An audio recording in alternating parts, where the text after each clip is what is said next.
Of course. No, we're both survivors. Yeah. So, ladies and gentlemen, may I now all ask you to be seated? Item number 1, if there are no objections, I propose to adopt the agenda as it stands. Item number 2, our meeting today is as usual being web streamed. We have interpretation in more or less all of our 24 languages. Item number 3, we have minutes to adopt of our meetings on the 16th of October, 18th of November and the 10th of December. If there are no objections from your side, I propose to adopt these minutes without any changes. Item number 4, dear colleagues, first of all, a happy new year, all the best for this year 2025. And I would like to welcome all of you to this exchange of views with the new Secretary General of the North Atlantic Treaty Organization, and that's why, first of all, dear Mark Rutte, a warm welcome to the European Parliament and congratulations for your appointment to this important position in these challenging times. I think I can say on behalf of all our colleagues, we wish you every success in your new role, and we look forward to productively working together with you. We have you today for the first time in your new position here in the European Parliament, and it is a good tradition that the Committees for Foreign Affairs and Security and Defence, together with our delegation for relations of the NATO Parliamentary Assembly, welcome the NATO Secretary General. That's why I would also like to welcome you on behalf of the two chairs, and Marie-Agnes Strack-Zimmermann is sitting here with me up front. I will not be long in my introductory remarks because I have been informed that the Secretary General has to leave us at 5:30 because he's flying to Finland, one of our important member states. That's why, without any further ado, to catch up a bit of time, shall I hand over? Yes. Marie-Agnes, yes. The floor is yours. Thank you very much. To make a long story short, great that you are here. I mean, it's a challenge, and this job is really for tough cookies only.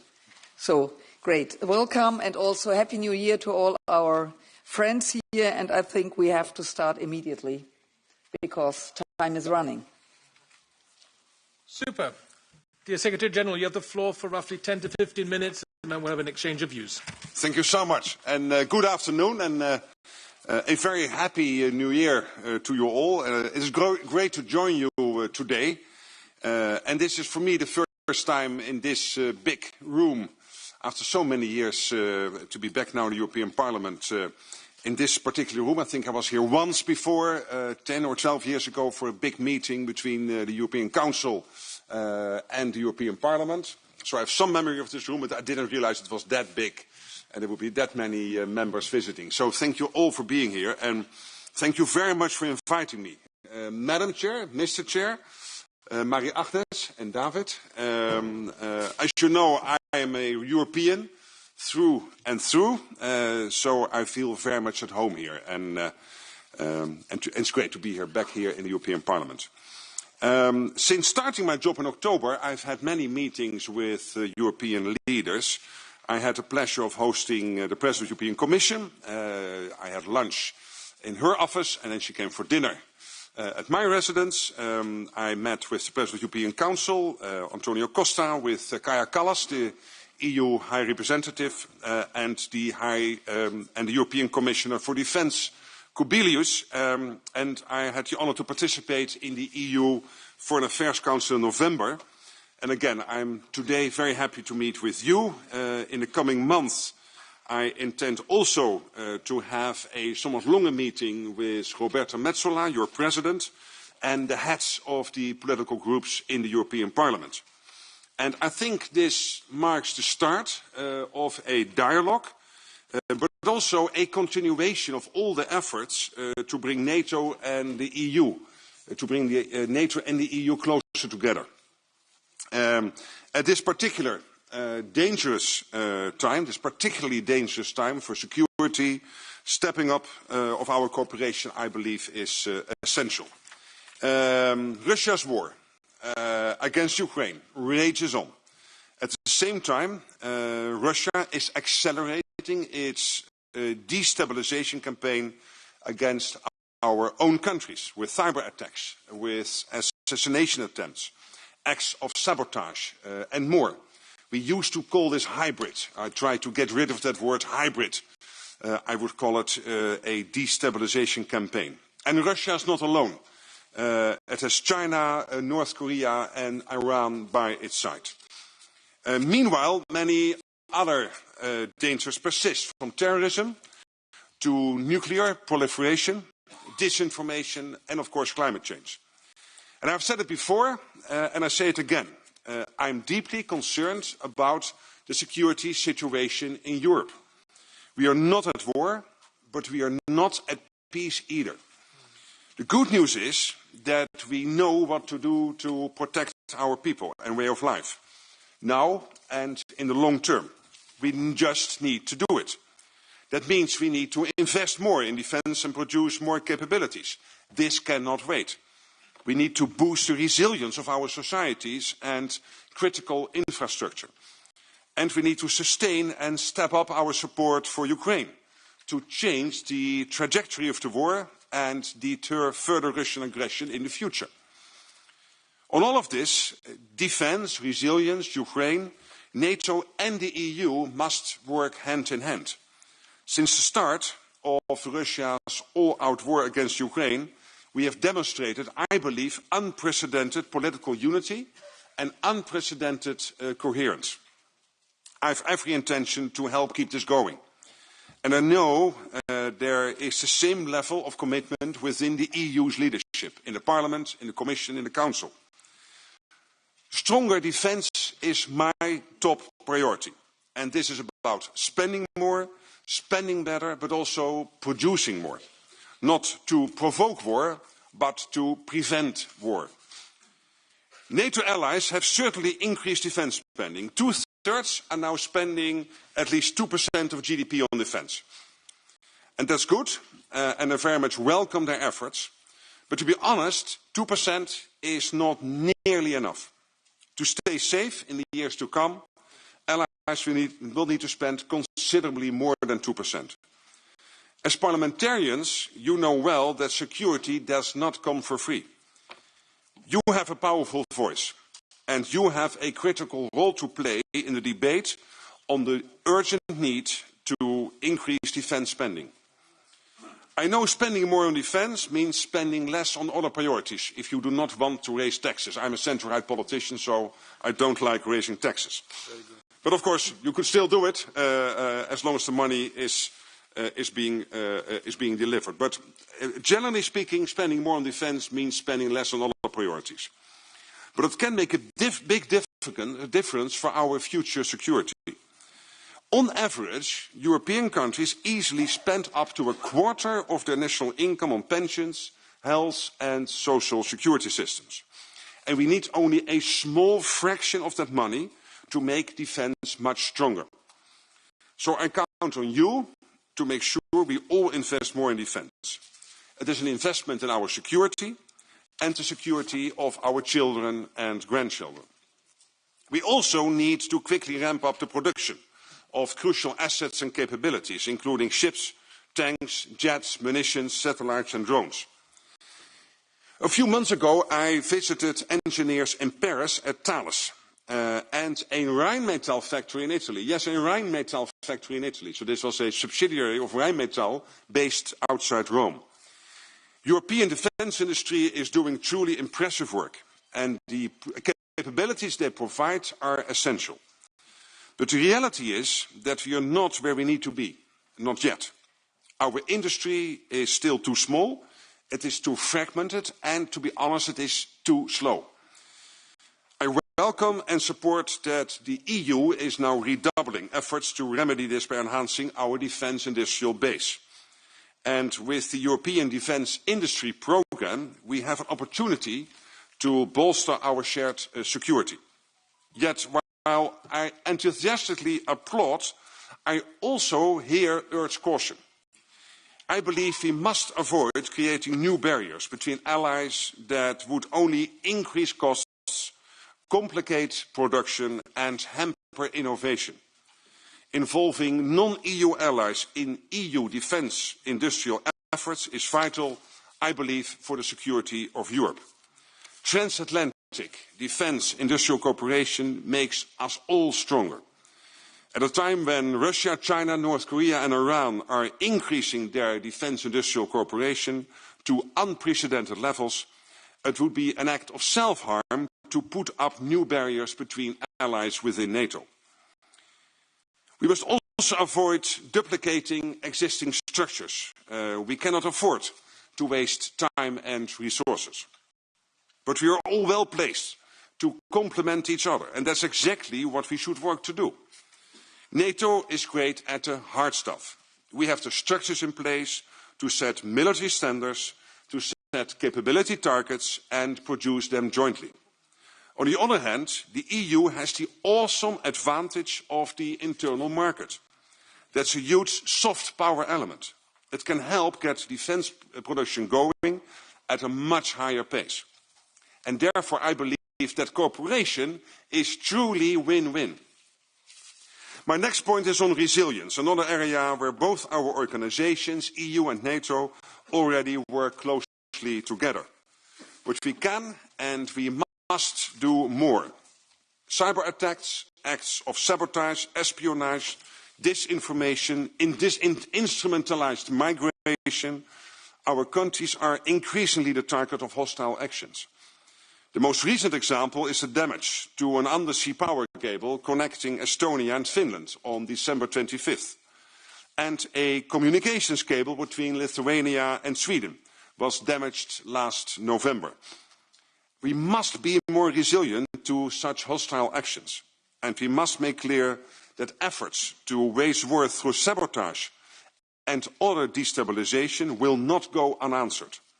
And that's why tomorrow, and that's why I'm travelling to Finland tonight, tomorrow, together with Finnish President Stubb and Estonian Prime Minister Michal, I am co-hosting the first ever Baltic Sea NATO Allies Summit in Helsinki. At the summit, a group of allied leaders will take further steps to prevent any further damage of undersea assets and to improve the resilience of energy and communications infrastructure. And we will also strengthen NATO's military presence in the region. And of course we will discuss the shadow fleet and what to do about it.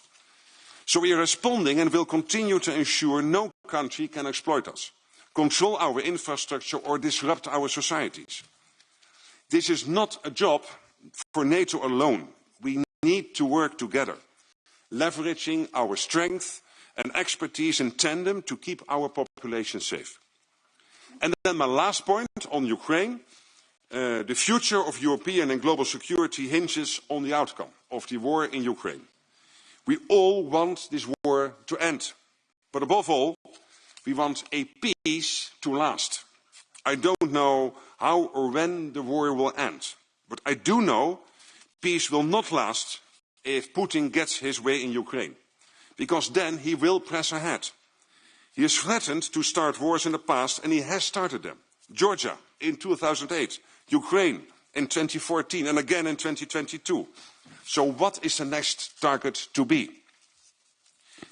Peace will not last if war ends with a deal where Putin, Xi Jinping, Kim Jong-un and the regime in Tehran are high-fiving each other, feeling empowered. A deal in Ukraine that serves their interests paves the way to global instability. So I am convinced that peace can only last if Ukraine comes to the table from a position of strength. For this, it needs our continued help. More weapons and faster, so it can defend itself better and negotiate a good deal for Ukraine, for Europe and for the world. NATO allies are providing more, and the EU support continues to be crucial. Last week, at the Ukraine Defence Contact Group meeting in Ramstein last Thursday, the US and European allies announced further aid to Ukraine. And these additional contributions are vital. NATO and the European Union have a lot to do together. And I can count on you, I know, as members of the European Parliament, to keep up the support for Ukraine, for their freedom and ours too. And I can count on you to continue strengthening our own defences. We can't afford to wait. We are safe now. We are not safe in 5 years. So we have to start today, spending more, ramping up production, getting resilience right and supporting Ukraine. I will now stop. I very much look forward to our discussion. I will try to answer as many questions as possible. I know you cannot come back if you do not like my answer, but I will not give you, I hope, any reason to get back to me by answering the question in the first place in a correct way. So I'll try to do my utmost. Thank you.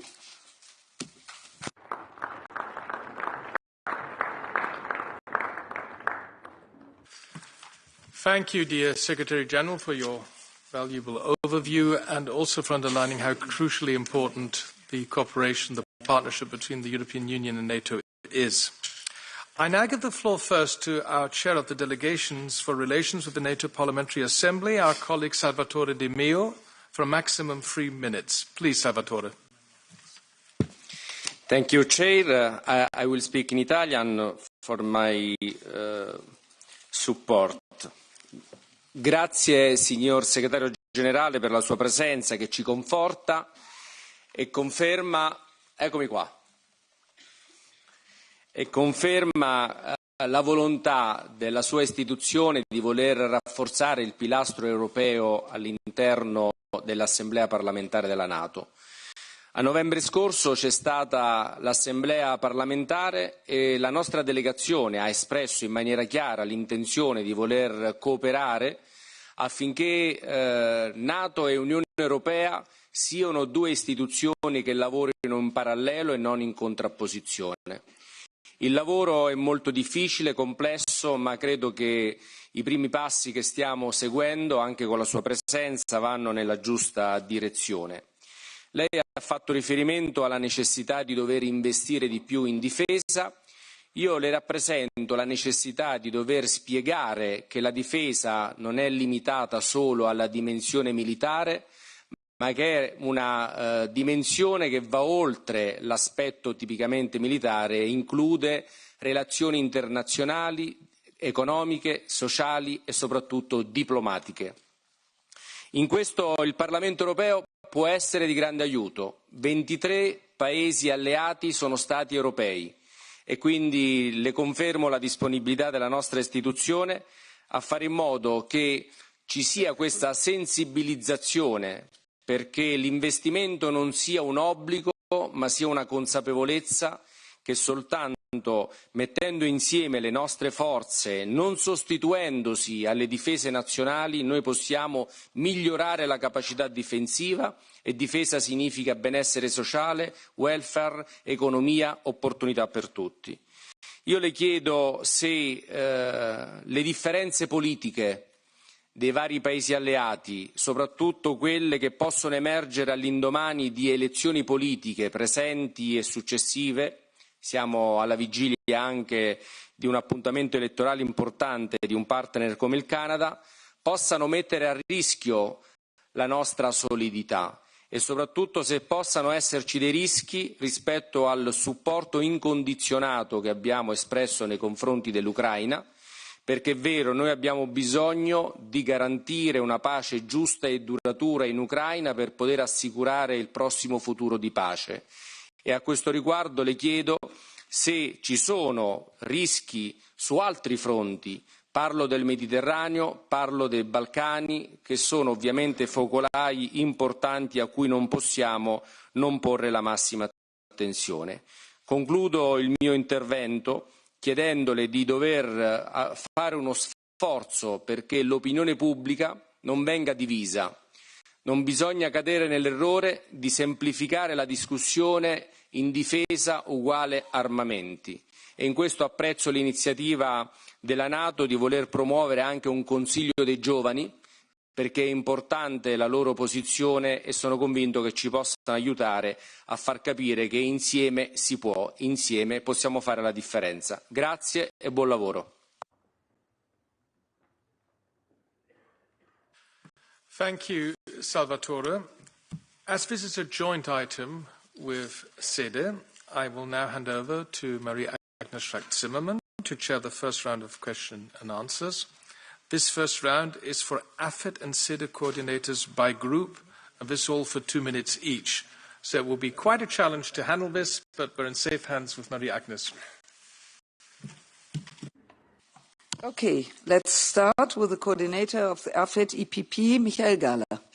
Yes, 2 minutes. Thank you very much, and a very warm welcome on behalf of the EPP group. Rest assured that not only my group, but the large majority of this committee and the Parliament are on your track, are on our common track when it comes to strengthening defence and also when it comes specifically to Ukraine. I'm also the standing rapporteur on Ukraine, so thanks for the remarks that you made in this regard. My question goes in the direction, as it is clear, there is a perspective of membership, but not during the hot phase of the war, certainly, but before full membership and after the end of the hot phase, there needs to be security guarantees for the country. How do you see this aspect to be addressed? What can we already now do to get Ukraine closer to NATO? And what are your thoughts about that? And where would you need to push some member states to be more positive about that? That is the one aspect. You rightly spoke about the closer EU-NATO cooperation. And you spoke of standards that you have in NATO. Now, my question is whether you would be inclined to embark on a new thought, meaning that as we also have a single market on defence, allegedly, I say, in EU since 2011, we know how little it has been practiced, but in the civilian part of the single market, we have thousands of standards that are agreed through regulations that are binding. Now, I learned that in NATO, you agree on standards, but we see in many areas that member states simply don't follow. So would you think starting discussions with, on behalf of NATO, with EU, to have existing, I speak of existing agreed NATO standards, to be transformed in parallel into binding EU regulations? I think that would really get NATO where it should be, that everybody applies the standards, because we have treaty violation procedures. NATO has not. So is that an idea for you to grasp? Thank you. Thank you. For say the EPP, Nicolas Pascual de la Parte. 2 minutes, please. Thank you very much, and Happy New Year to everybody. We welcome Secretary General here in front of you. Thank you very much. I will raise 3 quick points for you to answer, please. The first one is how to increase the cooperation between NATO and the European Union, which is one of the main aspects of your speech. I think that here we have capacities and possibilities that you don't have in NATO, and the other way around. For instance, here in the European Union, we can raise funds because we have a budget, a collective budget, something that you don't have in NATO. You have only a very small administrative fund, but you don't have a budget. And secondly, we can legislate even with legally binding directives and regulations. These capacities, I think, that could somehow be inserted as well in your decision-making process in NATO as one of the main strands of collaborations. I'm aware that there's quite a number of strands of work that we are collaborating already, more than 60, 65, 66, but I think that this legislative capacity and the budgetary capacity of the European Union should be somehow inserted as well in your decision-making process in NATO. First question. The second one is capacity planning. I think that now that we have a new commissioner for the first time for defence in the European Union, he will be asked to develop plans. He's going to present the white paper for defence within the next 100 days together with the High Representative. And one of the main items will be the capacity planning for our military industry. How do you intend to avoid duplications concerning this very important thing? The capacity planning in NATO is very well oiled, is working properly well, and you have a great experience now. And the third one is how to shorten the time of developing new weapon systems. I mean, so far the average time is 15 years, 15 years, since a project system is designed until it is totally operational. I think that we cannot continue with this. How do you intend to shorten up this time to develop new weapon systems? Thank you very much. Okay, for S&D, the AFET, I have been told that nobody will be there. So if there anybody, okay. Tun. Thank you, Madam Chair. Mr. Secretary General, I would like to welcome you to our House on behalf of S&D in your new role in this very timely moment, 1 week before President Trump takes over. In the line with the NATO strategic concept, I echo that NATO enlargement has been a historic success It has strengthened our alliance and contributed to peace and stability.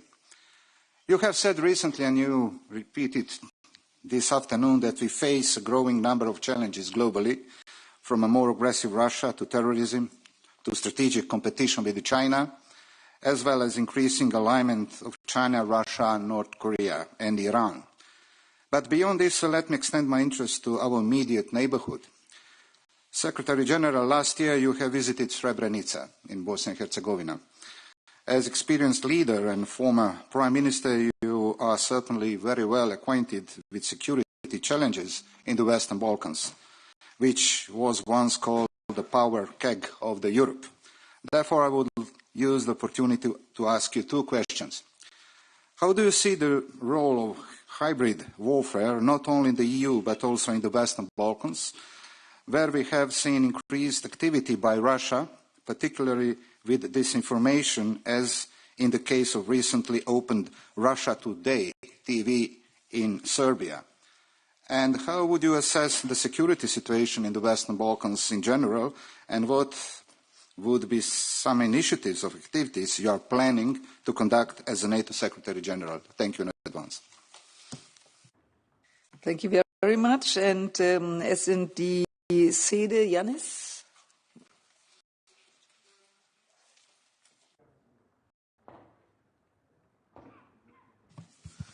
Here, Mr. Secretary General.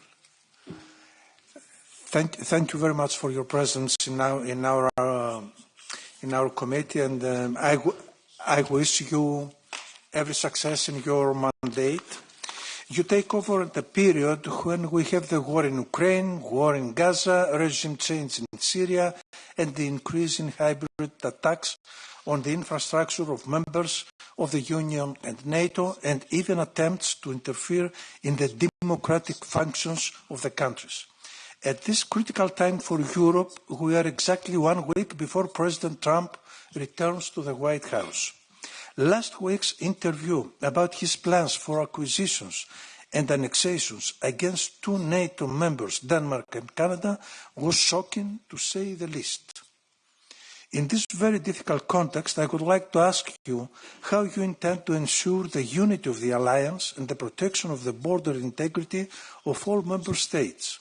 I would also like to ask you to tell us about the cooperation between the European Union and NATO in addressing the hybrid threats that many member states are facing, and more generally, how do you see defence cooperation between the European Union and NATO? Would you be supportive of a more autonomous European defence? Finally, I would like to ask you about defence spending. What would be for you an adequate target instead of 2% of GDP? Wouldn't it be more effective to focus on making better use of defence spending than to ask for its continued increase? Thank you. Thank you.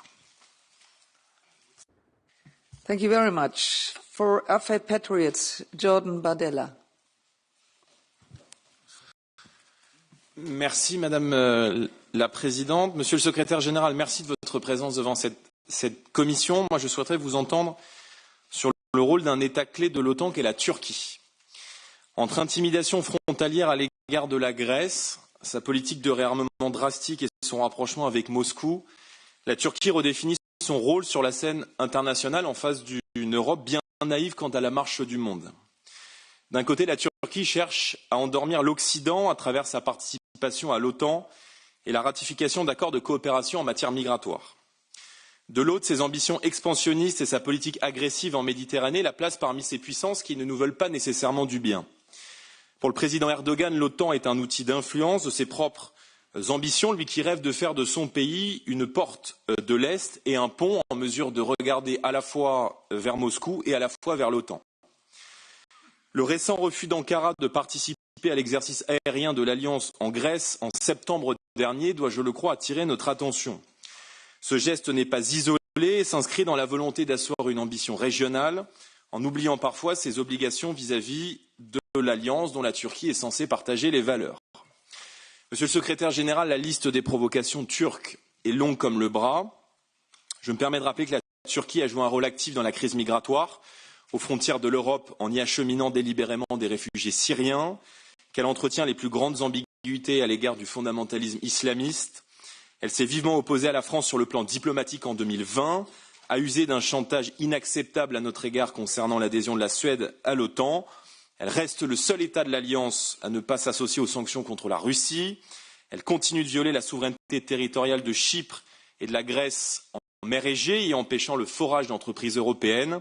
Et en tant que deuxième armée de l'OTAN, la Turquie se sait incontournable.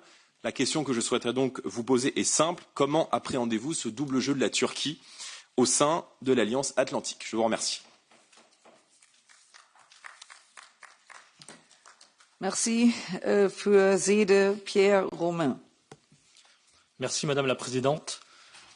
Juste ici. Okay. Et je vais continuer en français. Monsieur le Secrétaire Général, le stratégiste français Hervé Couteau-Bégari écrivait « L'OTAN est cette alliance dans laquelle tous les membres sont égaux, mais l'un est plus égal que les autres. Il se trouve aujourd'hui qu'à la tête de ce pays plus égal que les autres, il y a désormais un homme qui a l'intention d'afficher au grand jour les ambitions de l'Amérique, de maximiser ses intérêts, y compris, parfois, aux dépens de ses alliés. Il y a quelques jours, dans une interview avec l'agence de presse allemande dpa, vous avez déclaré, Monsieur le Secrétaire général, qu'il serait souhaitable que les États-Unis libéralisent leur marché de la défense afin que les Européens puissent s'approvisionner plus facilement.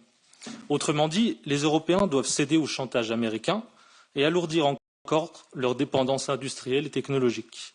Ce serait, selon vous et selon d'autres, un moyen d'obtenir la paix au sein de l'Alliance Atlantique.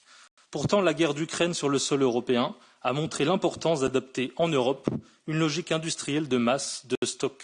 Cette guerre d'attrition montre aussi que la dépendance à la production et aux livraisons d'une puissance extérieure est un risque, car on dépend alors de décisions politiques extérieures sur lesquelles nous n'avons pas de prise. À l'inverse de ce discours de concession, il est dans l'intérêt des États européens de tenir un discours d'affirmation. C'est d'ailleurs ce que souhaitent les équipes de Trump. Écoutons ce que dit le vice-président J.D. Vance lorsqu'il exhorte les États européens à ne plus être des États clients, mais devenir des alliés forts qui se respectent et se font respecter sur le continent. J'aimerais donc vous demander, Monsieur le Secrétaire général, comment vous concevez l'idée d'un pilier européen au sein de l'OTAN? Est-ce l'idée d'un superconsommateur européen faisant ses provisions de l'autre côté de l'Atlantique pour maintenir sa sympathie? Ou est-ce l'idée d'un rééquilibrage qui passe par une remontée en puissance industrielle en Europe, davantage de dépenses en Europe, et peut-être plus tard par un partage plus équitable des responsabilités? Je vous remercie.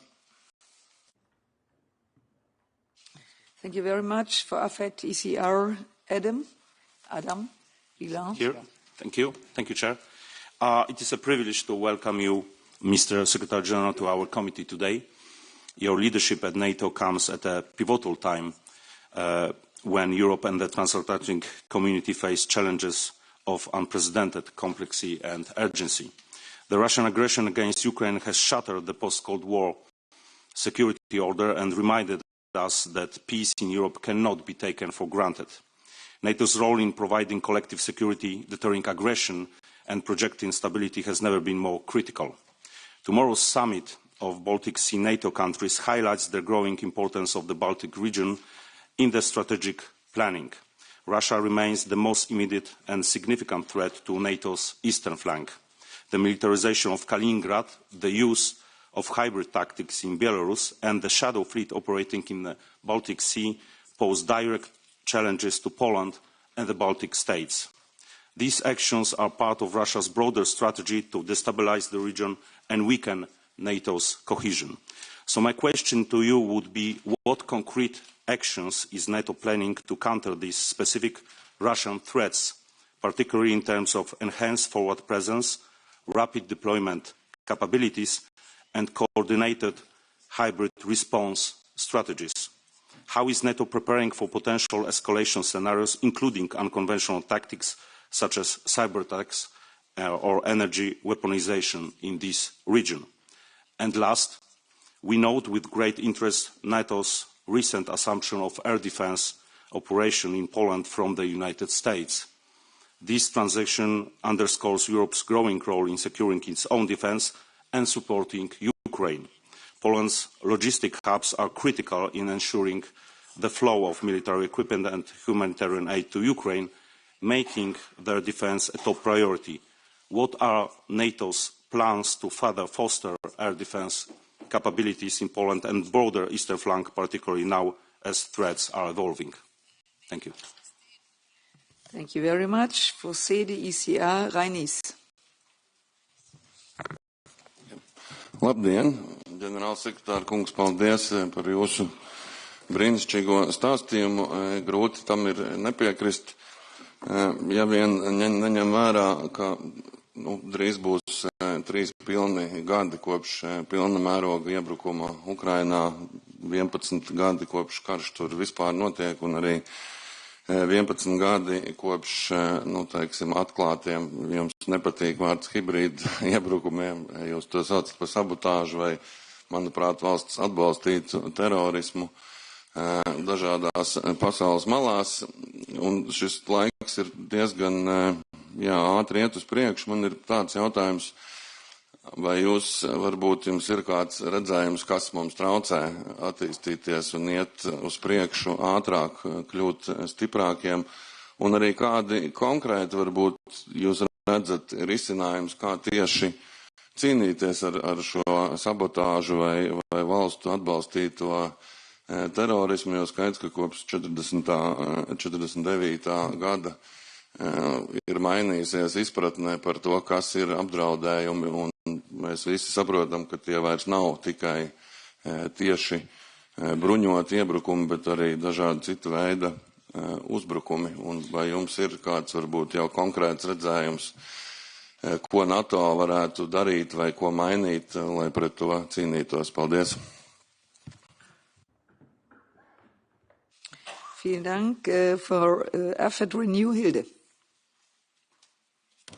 Wel, dankjewel. En beste Mark, allereerst, hier zit ik, allereerst heel erg bedankt voor uw energie en het enthousiasme dat je brengt in de NAVO-hoofdkwartieren en gefeliciteerd. We verwachten ook vanuit België heel erg veel van u als nieuwe secretaris-generaal. En ik vind dat we met Europa eigenlijk vandaag samen op het Kennedy-punt gekomen zijn, op het punt van defensie. Ask not what NATO can do for us, but ask what Europe can do for NATO. En ik moet u zeggen, de kritiek van Trump is vaak niet de meest verfijnde. Zeker niet op het vlak van de NAVO is ze helaas terecht, moeten we toch wel zeggen. En om dit probleem aan te pakken hebben wij toch wel een heel duidelijke eigen Europese militaire dynamiek nodig. Mark, ik ben een van degenen die hier in het huis al jaren pleit voor een Europese defensie en zelfs wat mij betreft een Europees leger. Maar ik moet u zeggen, als ik dat hier breng, dan hoor je toch heel fel vanuit de NAVO-kringen ook, pas op, niet te Europees, zet geen concurrentie op met die NAVO-structuren. Terwijl, ik begrijp die waarschuwing wel, maar anderzijds, als de NAVO wil overleven, zullen we sterke Europese structuren nodig hebben. En ik richt mij nu tot u als liberaal. U weet heel goed, als we willen dat de Europeanen akkoord gaan, dat we meer gaan investeren in defensie, naar die 2, 3, 4%, dan gaat er ook iets moeten terugvloeien. Dan verwachten ze Europese tewerkstelling. Ze verwachten Europese defensieindustrie. En u bent een bruggenbouwer. De reden dat u daar zit, is dat u een bruggenbouwer bent. En ik stel u eigenlijk maar één heel concrete vraag. Kan u alsjeblieft de Amerikanen masseren dat ze niet zo'n angst hebben van die ontwikkeling van die Europese defensie, van die defensieindustrie, van die Europese aankopen, zodanig dat we met een sterk Europa de NAVO kunnen versterken met de VS en met Turkije. Dat is de rol die ik van u verwacht. Dank u wel. Thank you very much. And now for CD Renew, Malik Asmani. Come on. Ja. Goed voorbeeld, dat volgen. Dus dat betekent dat ik het ook gewoon in het Nederlands ga doen als de coördinator voor Renew het ook in het Nederlands doet. Allereerst een bijzonder welkom natuurlijk Secretary-General van de NAVO, de Rutte, hier vandaag in het Europees Parlement. Fantastisch om u in deze rol hier ook te zien. In tijden waar het natuurlijk niet de wereld aan het veranderen is. En de uitdagingen eigenlijk alleen maar groter zijn. Maar ja, ik geloof dat deze rol u het beste past. Dus dat komt heel goed. Heb ik alle vertrouwen in. Allereerst wil ik ook zeggen dat ik het sowieso bijzonder vind dat u hier vandaag bent. Als eerste dag van deze politieke aantreden in het nieuwe jaar. En dat u ook heeft aangegeven dat u meer in contact ook wil met het Europese parlement. Omdat we het uiteindelijk samen elkaar ook daarin moeten en kunnen versterken. Op dat ene punt, misschien als het gaat om die bestedingen, de 2% norm. Daar wisselen nog steeds verschillende lidstaten in. We hoeven aan Baltische lidstaten niet uit te leggen hoeveel geld je moet investeren in defensie als het daar gaat om begrotingen. En sommige West-Europese landen blijven nog best wel achter. Wat zou nou een voorstel kunnen zijn voor het Europese parlement om daar veel steviger en sterker te kunnen zijn, ook naar die lidstaten, om meer te gaan investeren in defensie? U had zelf in uw inleiding had u het er ook over dat de EU ook een mogelijkheid heeft om onder artikel 5 tegen nieuwe dreigingen op te treden, samen met de NAVO. Er moet er dan ook niet eigenlijk een soort nieuwe norm komen om tot een minimum inspanning te doen om die nieuwe dreigingen zoals sabotage en destabilisatie tegen te gaan. Want die 2% norm is natuurlijk het materiële norm, de materiële investeringen die daar aangaande is. Maar als je ook kijkt naar die andere dreigingen, zou er ook niet veel meer samengewerkt moeten worden en toegewerkt moeten worden naar minimumnormen om ook daar voldoende financiële middelen te hebben om uiteindelijk die dreigingen met elkaar ook tegen te gaan. Dank u wel. Perfect. Now for AFID Greens, Hannah. Thank you, Madam Chair. And Mr. Secretary General, it's good you're here. And I think we need a closer and more collegial cooperation between EU and NATO more than ever. I'd say even more so after January 20. But this leads us to a number of questions. First one on the EU Defence Union. We are just about to start our discussion on the EU White Book for Defence, defining the abstract concept of the EU Defence Union. I wonder how you think the EU Defence Union could best align and fit into NATO structures, and if you could suggest a separation of tasks. What is for EU and what is for NATO? How would that look like?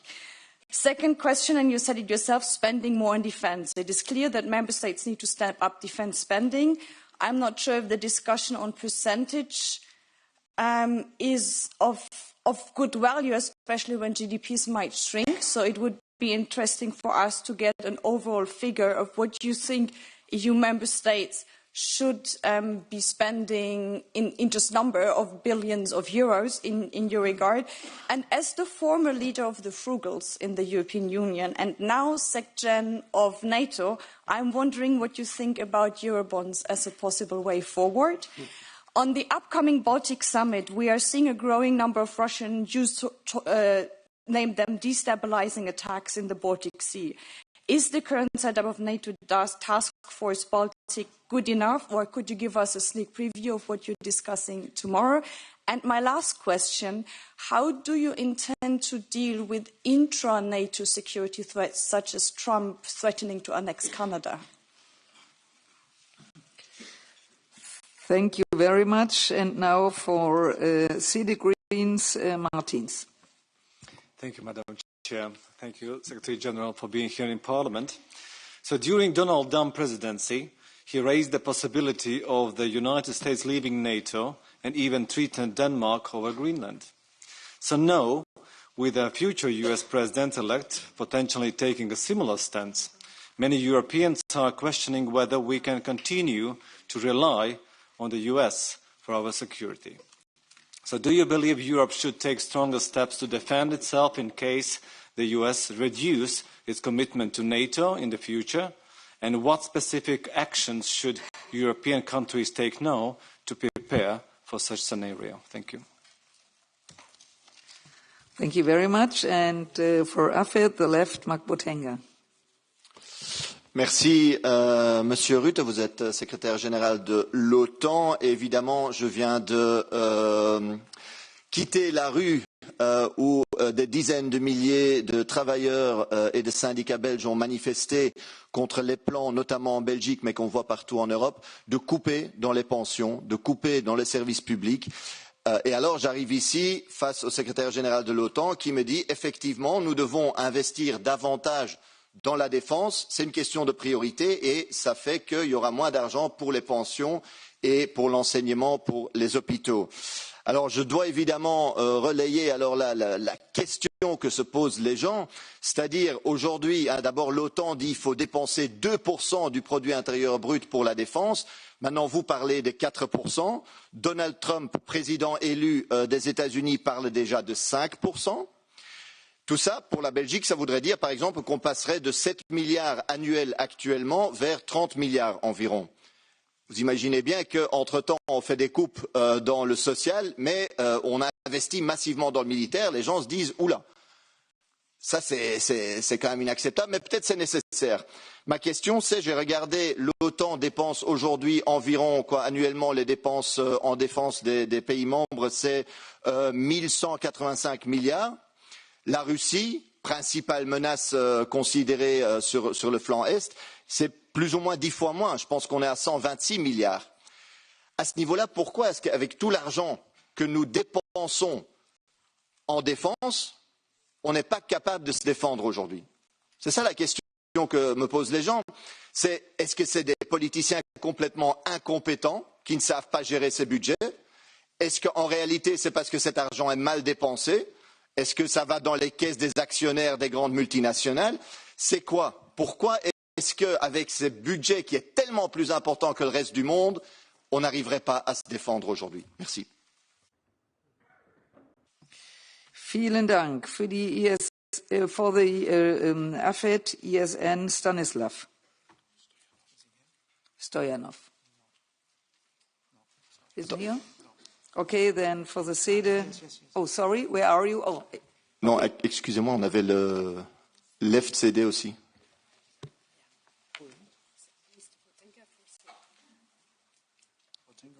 Yes, Potenga said he is here for both. But anyway, ask your okay. Anyway, ask your questions and come. Okay. Afterwards. First of all, Stanislav for.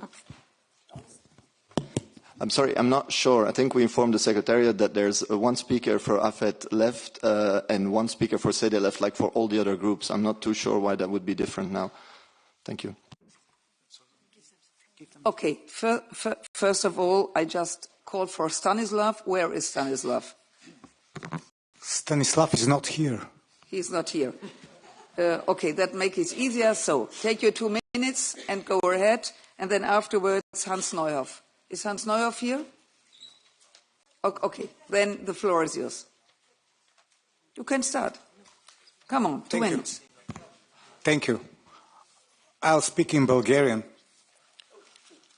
В края на 90-те години на миналия век големият американски дипломат Джордж Кенън определи предстоящото разширяване на НАТО като груба грешка с епични размери. Джордж Кенън е създателя на политиката на сдържането на Съветския съюз и познаваше руснаците по-добре от всеки друг. Той прекрасно разбираше колко е вредно да бъде дразнена Русия. За жалост, никой представител на колективния Запад не го чу. НАТО трябваше да се разпусне, както беше разпуснат Варшавския договор. А вместо това пактът продължи с безумното си разширяване. И без изобщо да питат народите на въпросните държави, дали искат страните им да се присъединят към него. Нас в България никой от управляващите не ни попита дали искаме да членуваме в НАТО или не. Сигурен съм, че ако сега се проведе референдум по въпроса, повечето българи ще са против членството на България в този пакт. Защото да си член на НАТО днес е гаранция не за сигурност, а за въвличането в поредната касапница. Именно стремежът на пакта да погълне Украйна и да създаде свои бази на нейна територия е основната причина за войната днес в тази страна. Така че колкото по-дълго съществува НАТО, толкова по-дълго ще съществува опасността от Трета световна война. Благодаря. Marina, yeah. Thank you very much.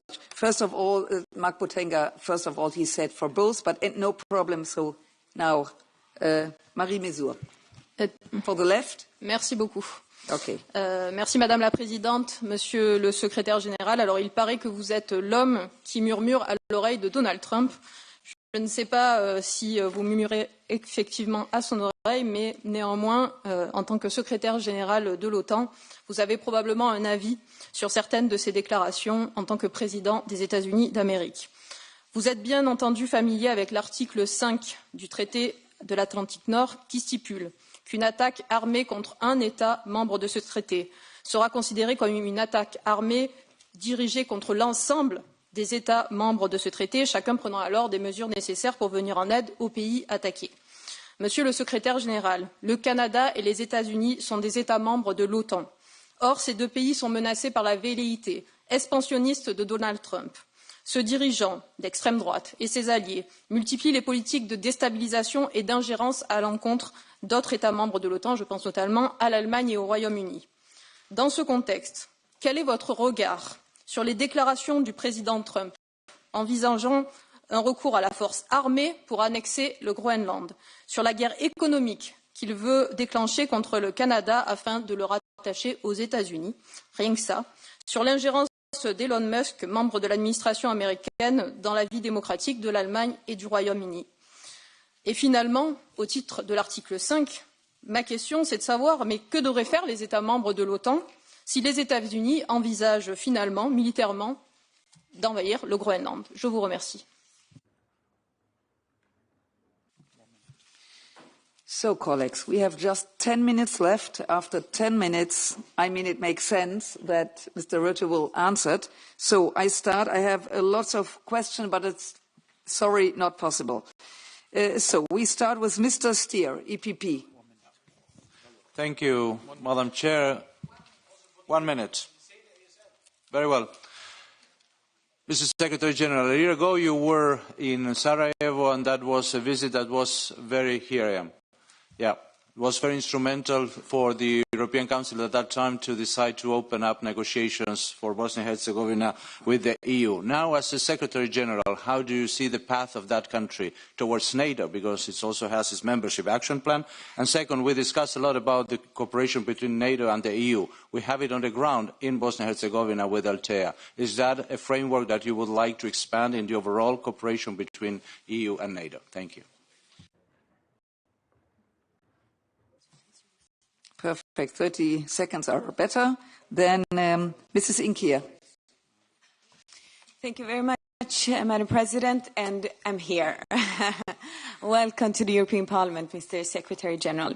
I think none of us has missed the President-elect Donald Trump's last troubling remarks, I would say, suggesting that Greenland should become a part of the US. He even stated that he will not exclude any military interventions. Saying that towards another NATO ally is unacceptable. In these times of threats to international law, NATO countries must stand united, as you yourself said. Such statements are therefore unacceptable and play also into the hands of Russia and China. As Danish Prime Minister Mette Frederiksen stated, discussions about Greenland's future must start and end in Nuuk. As Social Democrats, we urge you, as the Secretary General of NATO, to stand firm in support of Denmark and Greenland. In these times of rising geopolitical tension especially, it is vital that we stand united in defense of international law. Thank you. Thank you, Mr. Cherba. 1 minute. Good afternoon, Mr. Secretary General. I'm a former president of NATO Parliamentary Assembly, and thank you for your support for the parliamentary dimension of the Assembly. 2 weeks ago, Poland has opened the Polish presidency of the Council of the European Union, and Prime Minister Tusk and President Costa already announced that there will be an informal meeting of the European leaders at the beginning of February and dedicated to the topic of defense. And you will be present as a Secretary General, but also the Prime Minister of the United Kingdom. What are your expectations from this meeting? And the second thing, I'm also a current standing rapporteur on the US. And in the light of the outcome of the American elections, I would like to thank you for this dialogue you have from the day one with the new President-elect and his administration. We must maintain our strategic partnership with the US, NATO, but the first test of this should be Ukraine. Do you agree with this? And what are your expectations with this dialogue? Thank you. Thank you. Now Roberto Vanaggi. Yes, I'm going to speak in Italian. Il 5 marzo del 2023 un intelligence update britannico ci raccontava come i russi combattessero con i badili per carenza di munizioni. La Presidente della Commissione von der Leyen ci ha spesse volte detto come i russi rubassero le schede elettroniche dalle lavatrici ucraine per mandarle in Russia al fine di utilizzarle per i loro sistemi d'arma. E la NATO ci dice ogni giorno delle ingenti perdite russe che incrementano ogni giorno di 1500 ogni giorno. Ora, in questa situazione di evidente crisi della Russia contro un paese modesto come l'Ucraina e soprattutto tenuto conto che l'Europa spende 314 miliardi di euro in un regime di mercato, mentre la Russia ne spende 140 per la difesa in un regime di guerra, ci spiega perché tra 3 o 4 anni la Russia potrebbe attaccare un paese della NATO e perché dovremmo spendere di più in difesa? Thank you very much. And now Mr. Jihadi. Ευχαριστώ εδώ. Θα μιλήσω ελληνικά. I will speak in Greek. Τα πρόσφατα γεγονότα στη Συρία, σε συνδυασμό με τις υπόλοιπες εξελίξεις στη Μέση Ανατολή, σύμφωνα με εμπειρογνώμονες, καθιστούν πιθανό πόλεμο μεταξύ Τουρκίας-Ισραήλ. Θυμίζω ότι ο Ερντογάν απείλησε ευθέως το Ισραήλ, ενώ σε πρόσφατη συγκέντρωσή του υποστηριχτές του ζητούσαν να φτάσει στην Ιερουσαλήμ. Την ίδια στιγμή η Τουρκία διαχρονικά απειλεί με πόλεμο κάσους μπέλι εταίρος στο ΝΑΤΟ στην Ελλάδα, ενώ εμπόδιζε την ένταξη Σουηδίας και Φινλανδίας στη συμμαχία. Υπενθυμίζω δε ότι η Τουρκία κατέχει παράνομα το 37% της επικράτειας της Κυπριακής Δημοκρατίας, δηλαδή εδάφη της Ευρωπαϊκής Ένωσης, της οποίας οι πλήστες χώρες είναι μέλη του ΝΑΤΟ. Ως Ευρωβουλευτές θέλουμε να είμαστε επικοδομητικοί, κατανοώντας το πρόβλημα που προκαλεί ένα κράτος ταραξίας στους νατοικούς κόλπους. Γι' αυτό βρισκόμαστε σε προχωρημένες συζητήσεις με άλλους ευρωβουλευτές για επανασύσταση Επιτροπής Εποπτείας της Τουρκίας με σκοπό να συμβάλλουμε στο ομολογουμένως δύσκολο έργο σας. Κλείνοντας, επιβάλλεται να εξετάσουμε την πιθανότητα ένταξης της Κυπριακής Δημοκρατίας στο ΝΑΤΟ και να επανεξετάσουμε τον μελλοντικό ρόλο της Τουρκίας. Thank you very much. And now Mr. Rutte. Yeah, thank you, Madam Chair. I will speak in German. Herr Generalsekretär, ich komme auf ein Gespräch mit Lloyd Austin vom 9.1. Sie sprachen dabei vom Geist der Lastenverteilung. Nun sieht die Realität in der Ukraine praktisch anders aus. Was den Kriegsverlauf betrifft, sind auch einige Kollegen hier noch nicht ganz auf dem neuesten Stand. Was die Realität in dem Ukraine-Krieg betrifft, der Ukraine-Krieg ist objektiv verloren. Präsident Trump wird den Krieg bis Ostern beenden. All Ihre Bemühungen erweisen sich als Schuss in den Ofen. Der erste Teil meiner Frage, wie gehen Sie mit diesen neuen Realitäten um, auch wenn Sie schon vorhin einiges dazu gesagt haben. Der zweite Teil betrifft mein Heimatland Deutschland. Deutschland hat bis zum Verlust der eigenen Verteidigungsfähigkeit mit Unterstützung geleistet. Wie bekommt mein Heimatland Deutschland seine Unterstützungsleistungen ersetzt und von wem? Und zum Schluss möchte ich anmerken, dass mir Ihre Worte zu der kritischen Infrastruktur, zum Schutz dessen sehr gut gefallen haben. Es wäre natürlich gut, wir hätten das vor der Zerstörung von Nord Stream 2 schon gehört. Dankeschön. So, Mr. Reuten. Ja, thank you, Chair. Welkom, secretaris-generaal. Er is niets veranderd aan onze taak sinds februari 22 en ook niet sinds 5 november. We hebben alleen een kans met Oekraïne een sterke onderhandelingspositie. En uw voorganger was zeer fel op het recenseren van Oekraïnes prestaties of het voeden van Kremlin narratives. Dus alle steun voor uw heldere oproep om juist nu Oekraïne extra te steunen met alle militaire middelen die het nodig heeft. Maar te veel EU- en NAVO-lidstaten houden nog de hand te veel op de rem met spullen in de opslag die nu nodig zijn in Oekraïne. Wat gaat u daar aan doen? Als we een eerlijke, rechtvaardige en duurzame vrede krijgen, dan moet die bewaakt worden. En om de simpele reden dat Oekraïne zelf beslist waar het lid van wil worden, vind ik dat NATO-lidmaatschap op tafel moet blijven. Wat kan NAVO nu al doen om aan die garanties te werken? En tenslotte, ik zie niet in waarom we zouden blijven toestaan dat de Russische schaduwvloot ongehinderd en ongecontroleerd gebruik maakt van onze wateren. Neem dat alstublieft mee in uw gesprekken in Finland de komende dagen. Now, Mrs. Kalniete.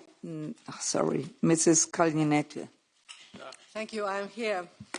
Thank you, Mr. Secretary General. You have just passed 100 years mark since becoming NATO Secretary General. Congratulations.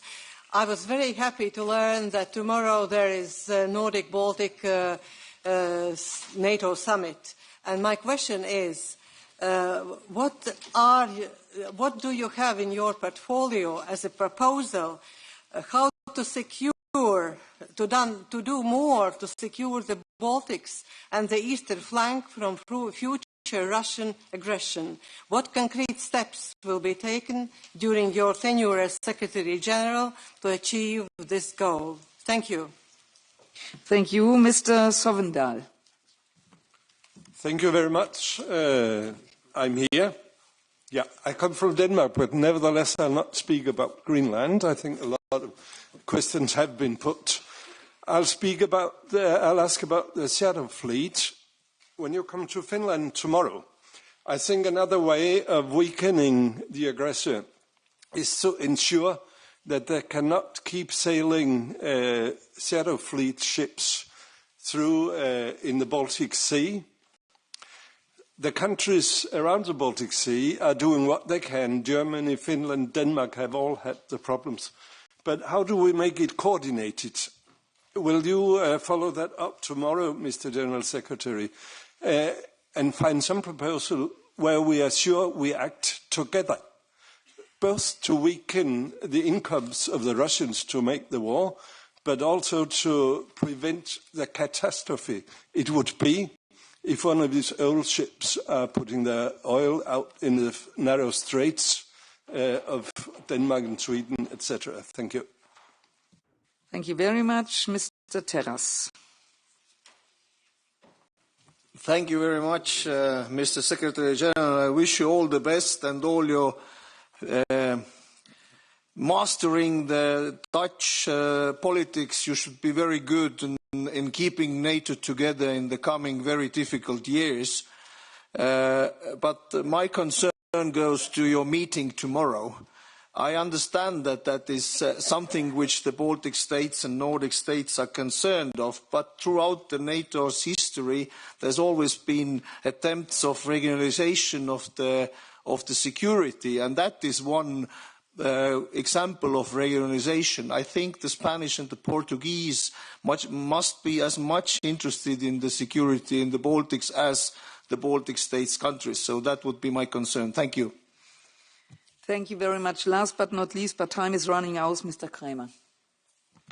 Thank you very much for the last but not least, and congratulations, first of all, General Secretary, and good luck in this difficult task ahead.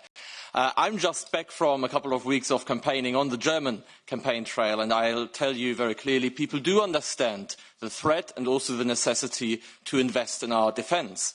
What a lot of people do not understand, however, is why we still afford this level of inefficiency when it comes to procurement and when it comes to coordination between our procurement agencies. According to the Minister report, we could save 30% of what we are spending if we did that in a more coordinated manner, more effectively. So my question is, how do we get more bang for the buck? And more concretely, how are you going to ensure better coordination, especially between the NSPA, the NATO procurement agency, and, for instance, the European Union? How can we make sure that we don't have double structures there, but that people get their money's worth in terms of defence? Thank you. All right, thank you. Mr. Secretary General, it's up to you now to answer as many questions as possible and to summarise, and please bear in mind that we have to close in about 14, 15 minutes. The floor is yours. But before I give you the floor, may I just welcome among us the longest-serving member of the European Parliament in our history and the long-serving chair of our Foreign Affairs Committee, Elmar Brok. A warm welcome to you. Good to see you. And now, after Elmar, it's Mark. Good to see you. And thank you for all the questions. Let me try to deal with as many as possible. So, first of all, on the issue of of course, elections will be taking place always. So we will have elections all over Europe and in Canada, elsewhere. We have to deal with them. This is democracy. I'm happy that we have these elections. I think you are too. And on the second question, which was on the Mediterranean and the Western Balkans and youth, specifically in youth, we just launched a process for a youth advisory council, and we will again host a youth summit. I totally agree that we should also focus on the Mediterranean, the southern neighborhood. There is a special Secretary General, special representative for the southern neighborhood. We work very closely with Jordan, but also, of course, in Iraq we have a big mission, but also with countries like Tunisia, Mauritania, other countries in the southern neighborhood, and we have a close cooperation with basically most of the countries over there. And then on the Balkans, and many of you raised that, so maybe I can answer that because of the first question also going into the Balkans. Yes, of course, we have some worries there, particularly, of course, the situation between Bosnia, in Bosnia, but also between Serbia and Kosovo. When I get to Bosnia first, and there were some other questions on Bosnia also here, we are closely monitoring, of course, security developments in Bosnia and Herzegovina. I think NATO allies are always very clear. We will not allow a security vacuum to emerge in Bosnia and Herzegovina and more generally in the Western Balkans. It is crucial that the EUFOR mandate is renewed in November. EUFOR plays a key role in maintaining a safe and secure environment with support from NATO under the Berlin Plus arrangements. And, of course, NATO and the EU cooperate closely on the ground, as you know, in Bosnia and Herzegovina. And we support a robust EUFOR Althea, and we will keep in close contact at all levels to ensure that we manage all potential challenges effectively together. That's on Bosnia. And we also are very much in contact, of course, with Kosovo, but also with Serbia to make sure that also the elections coming up in Kosovo later, I think it is later this month or early February, that they will not lead to destabilization. That's also crucial. But again, Western Balkans, we really have to make sure that we take a close look into this and stay closely connected. It is a crucial neighborhood. Then on the security guarantees, yes, well, I would say let's play it step by step. First of all, we have to make sure that Ukraine is in a position of strength as soon as it enters into peace talks. That's what we can do now, to make sure that they get into a position of strength. As far as we are concerned, in the future, Ukraine should become a member of NATO. That is what we promised Ukraine. We are building that bridge now by all the bilateral security agreements between many allies and Ukraine, but also through the $40 billion pledge. The NSETU organization, which is the Command in Wiesbaden, has started a couple of weeks ago taking over tasks of the previous structures. So that is now all taking place. And as I said in my short introductory remarks, whenever peace talks start to happen, it will be crucial that going forward, Russia has to understand that post those talks, it is impossible for them to again attack Ukraine. So part of the peace talks has to be the exact way of going forward in terms of Ukraine's relationship with NATO, preferably within NATO. But it is, I think, too early now to exactly sketch out what that exactly will mean. Also something we have to discuss with the new incoming US administration. But let's hope that we will get to that point as soon as possible, that we have the luxury of discussing the ongoing security guarantees for Ukraine, because that would mean that we have started into talks and that we have moved to the next phase. And at this moment, clearly Ukraine is not there because they cannot at this moment negotiate from a position of strength. And we have to do more to make sure by changing the trajectory of the conflict that they can get to that position of strength. On standards, totally agree. NATO is strong here. The EU is strong on all the soft power, including the internal market, ramping up defense production. And when it comes to, let's say, industry standards, so from the NATO standards to more industry-specific standards, and sometimes what you will see is that you have 155 ammunition, and you would think that is one particular design for every company which is producing the 155 ammunition, but you would then be amazed how many companies would have some very small specific additions to their system so that you can only use their 155 ammunition and not generally. So this is something we are working on. And I mentioned already that we have started to work closely together. Of course, we are all colleagues from previous days, so that's easy with Kaja Kallas, with Ursula von der Leyen, with Antonio Costa, but also with the new Defence Commissioner, Kubilius. One of the things we agreed is that we will set up a high-level coordination group between NATO and the EU. And more specifically, I agreed with Ursula that whenever there is an issue which is not solved in that committee, that she and I will phone each other and we will only hang up when we have agreed, even if it takes the whole weekend and we cannot eat in the meantime. So we will have to deal with this issue and we will have to solve them. And we will. And she is a former defense minister of Germany. We are great friends. So this should work because we have to make sure that we are in a position of maximum strength vis-à-vis Russia and others and not spending too much time internally between the EU and NATO when it should be easy to get to an agreement. And that's also an answer to how to get the EU and NATO closer together, more coordination, but light touch, no heavy structures with lots of minutes and meetings and committees. Let's make it as easygoing as possible so that we can focus on the main salient points and the big issues.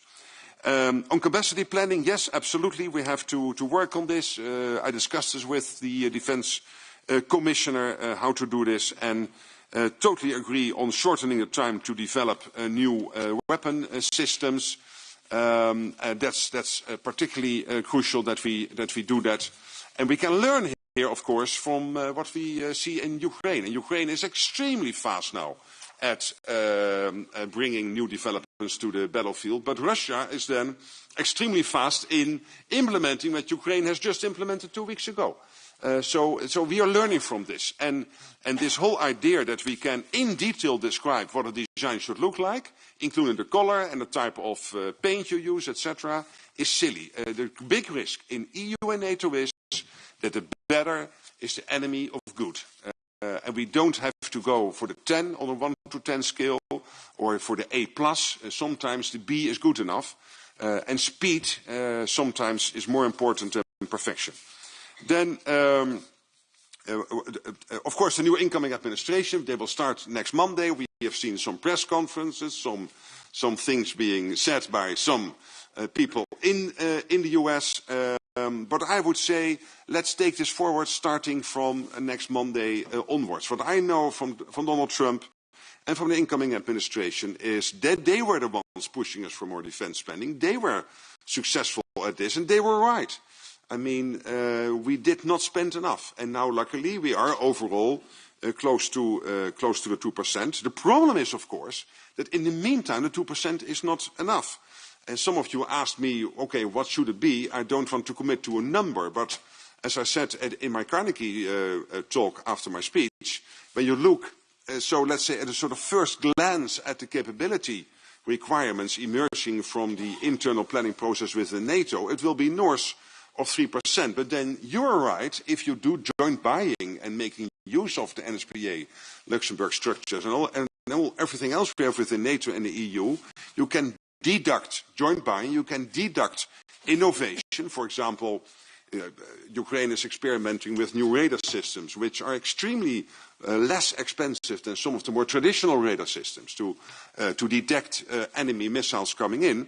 Just one example, if you deduct that, you don't have to get to what we are afraid of you would need now, which is 3.6, 3.7. So you would bring that number somewhat down, but it will be impressively more than the 2% we are at now, I'm afraid. But that is a structured process within NATO. We will conclude it over the coming month with the defense ministers, latest in June before the summit in The Hague.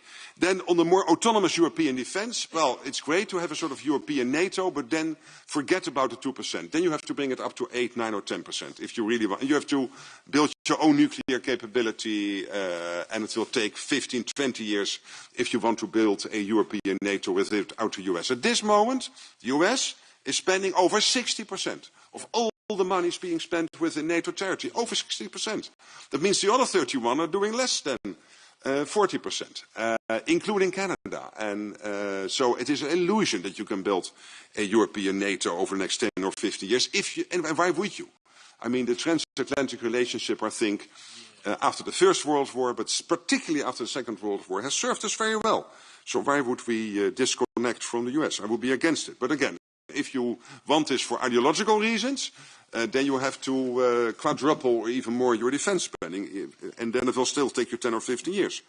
And I agree, better spending always better than more spending, but I think it is both. It is better spending, like making use of the joint procurement, but in this means, at the same time, we need to do more spending, because simply, when you look what we spent during the Cold War, the levels were north of 3% generally, and the 2% we are now is absolutely not enough. When you look what Russia is producing now in 3 months, it's what the whole of NATO is producing from Los Angeles up to Ankara in a full year. And then Russia is not bigger than the Netherlands and Belgium combined as an economy. The two of you together is the Russian economy.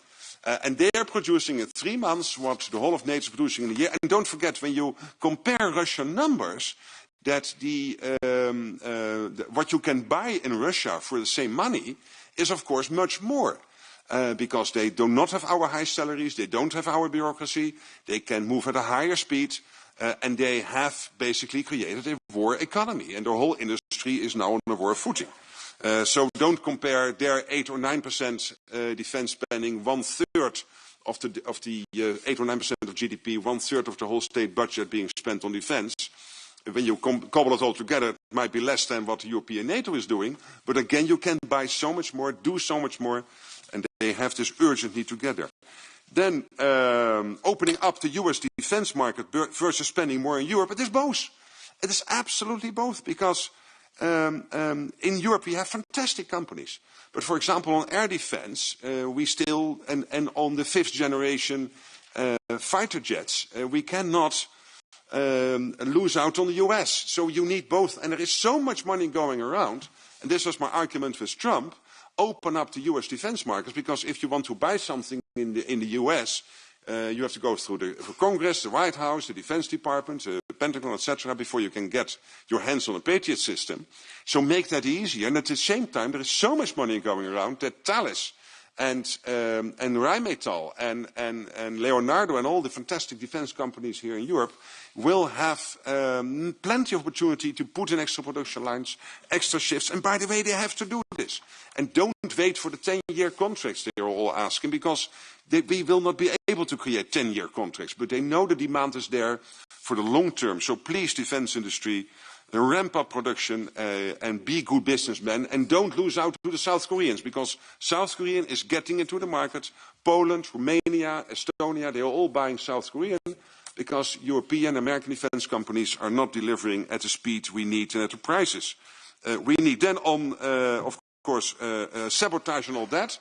And as I said, hybrid, it should be, I think, more towards destabilizing actions by the Russians. And we should do more than just tracking what they are doing. And one of the great things of what will happen tomorrow in Finland, in Helsinki, is that you'll have a meeting discussing how we can counter what the Russians are doing, and also how we can survey the Baltic Sea. And the Russians don't like that we have a bigger NATO presence there. But that is the result of some of this anchor dragging. And if it is really just a mistake of Russia not being able to sail ships, then we should launch a huge initiatives by the EU and NATO to have a a huge training course for all Russian sailors to learn how to navigate their ships and experience what it means when your anchor is for 100 miles on the seabed. Then on Trump, yes, he has been right many times. I agree. And he might be right many times in the future. And we have to dialogue with him. And I like the reaction of Mette Frederiksen, the Prime Minister of Denmark, who did not immediately react to what he said about Greenland, but she brought it back to the issue which is at stake, which is the Arctic, and how to make sure that in the Arctic we have a strategic issue to be discussed between NATO, the US, within NATO and the EU, how to deal with the Arctic, etc. And this is not about who rules or controls Greenland. This is, of course, about making sure that the Arctic stays same. So, yes, Europe can rely on the United States. I'm absolutely convinced the United States will stay within NATO. I'm not worried about that. But we have to make sure that the argument which the US had in the past and still can have to a certain extent at this moment, that because of what they are spending, we can spend more on other stuff because they spend it on defense, that we take out that argument by spending more ourselves. And when I say spending more ourselves, yet it's better spending, joint procurement, innovation, etc. But again, also more spending. The 2%, everything I'm seeing at this moment is not nearly enough. And if we don't do it, we are safe now, but not in 4 or 5 years. So if you don't do it, get out your Russian language courses or go to New Zealand. Or decide now to spend more. And that's exactly the debate we have to finalize over the next 3 or 4 months. To stay safe in this part of the world and defend ourselves. On Eurobonds and all that, that's for the EU. I just want you to spend more money. And where you get it from, I had some clear views on this in the past.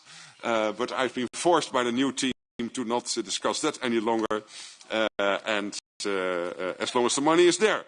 Then it's not for, I've never committed to 4%. There was somebody saying, I think it was here that I mentioned 4%. No, I've not committed to a new number. Just saying 2% is not nearly enough. I would say if I was in Bulgaria, I would be very happy to be in NATO. But of course, I accept your argument. But I do not agree. Then on Greenland, Canada already went to that. Bosnia, I already went to that. Then on, I think, finally, Turkey. Well, in 2016, it was Turkey with Germany, and the Dutch were then heading the European Union Council, UCO, and we were able to come to a deal with the Turks in the Syrian refugee crisis. And I was very happy with that, because that made it possible to bring down the numbers of Syrians coming into Germany, Sweden and the Netherlands, because particularly and you remember the then chair of the European Parliament saying, Viktor Orban saying, nobody wants to go to Hungary, they all want to go to Germany. And that's true. And in 2016, we risked that the number would reach 1 million. But because of this deal with Turkey, it did not. And I've always felt that Turkey is a worthwhile member of NATO, playing its role, and yes, also defending its interests, like everybody here is defending its interests within the EU and within NATO, and that's fine. But they're a very valuable member of the alliance.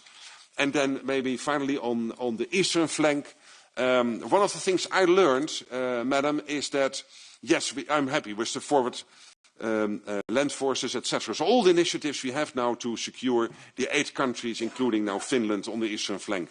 But at the same time, let's never forget that in the end, we have to also at the same time message towards the Russians that whenever you would decide to attack us, it is not only the Latvian military which will fight you back, not only the forward land forces, it will be the whole of NATO, including our mighty navy, our mighty land forces, our fighter jets, which will take you out. So not even dare to take 1 square kilometer of Latvia. And when you say you are on the eastern flank, it is The Hague, London and New York at the eastern flank. Latvia, yes, maybe physically, but we are all on the eastern flank. We are all in this together. There are no first or second class citizens in NATO and the EU. It's really crucial that we understand this and that our collective defense is really collective and connected. So I think I tried to answer as many questions as possible. Thank you, Secretary General.